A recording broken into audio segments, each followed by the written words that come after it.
Firewatch, a game by Campo Santo described as visually stunning, having poignant storytelling, and incredibly executed. In this analysis of what Firewatch is really about, I'll assume you've already played the game. Now let's get right into it. So what is Firewatch all about? I'd argue it's about escapism. It's about running away from real life. Almost every character in the game has a troubled past that they're trying to run away from, mistakes they're trying to avoid facing, and other things that they're just running away from, all of which are inescapable facts of life. In the initial stages of the game, the text choices that you make are literally interrupted by Henry running away into the Shoshone.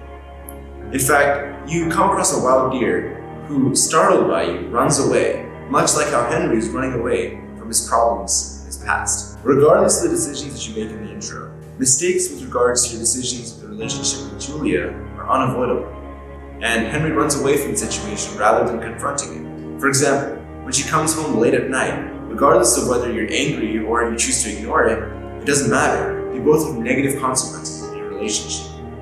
Unable to deal with the degradation of their relationship and Julia's worsening illness, Henry goes away in search of a breath of fresh air and some adventure, a reprieve to distract him from his thoughts. It explains why he builds up the conspiracy that he does. Some part of him, something that I'd argue is part of all of us, seeks some desperate, terrible circumstances to distract him from the challenging aspects of his life. A grand conspiracy seems plausible because it conveniently distracts him from his real problems. For example, if you re-examine some of the parts of the game, like at Wapiti Station, it all seems fake once you know that Ned set up most of it. Logically speaking, it's highly unlikely that it could have ever been a center for human surveillance or whatever else Henry believes it is. Yet Henry seeks this distraction, this psychological escape, and so willingly accepts it. Perhaps we too as gamers go to play video games expecting a grand narrative, a story to distract us from the mundane reality of our lives. Escapism is symbolized in the cast of supporting characters too. Delilah is an influencing factor on Henry, despite making an escape herself. She too escapes to the lookout post each season, taking a break from life. But the struggles that plague her thoughts remain, and she continuously returns to alcohol as an escape.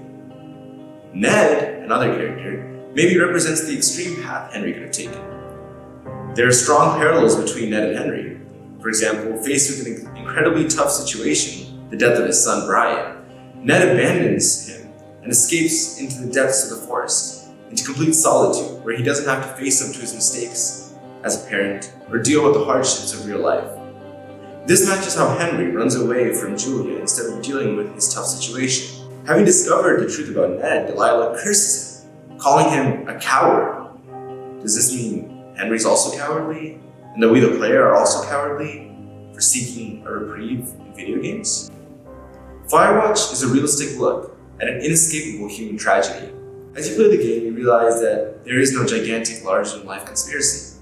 There was no Grand Master, no puppet pulling the strings. There is no one to blame, nowhere to escape. We learned that no matter how hard we try, any attempt to flee our reality is doomed to fail. We must face it. We must confront it. We must deal with our mistakes. Life will always catch up with us, much like how the fire forces Henry and Delilah out of the forest. And video games themselves are inherently related to escapism. We play video games to escape certain aspects of our lives, the hard and boring bits.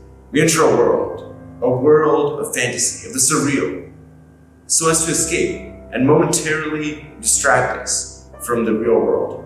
Henry, both literally and metaphorically, is entering a video game. Do we not, in a metaphorical sense, also play games for a breath of fresh air and some adventure?